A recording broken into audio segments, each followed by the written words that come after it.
శ్రీమతి సోనియా గాంధీ గారికి ఈ దేశం రుణపడి ఉండాలి.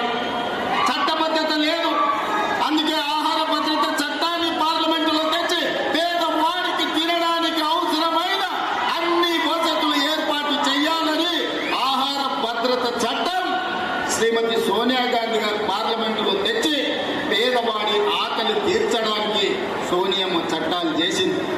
పెద్దలు చెప్పేటోళ్ళు నాడో దీపావళి నాడో ఉగాది పండుగ నాడో తెల్ల పువ్వదీరుడు కాదు పేదవాళ్లకు తెల్ల బియ్యం పెట్టాలి, తెల్లన్నం ఇవ్వాలని ఆనాడు 82-83లో కాంగ్రెస్ పార్టీ ముఖ్యమంత్రి కోట్ల విజయభాస్కర్ రెడ్డి గారు మొట్టమొదట ₹1.90కే బియ్యము ఇయ్యాలి పేదలకు.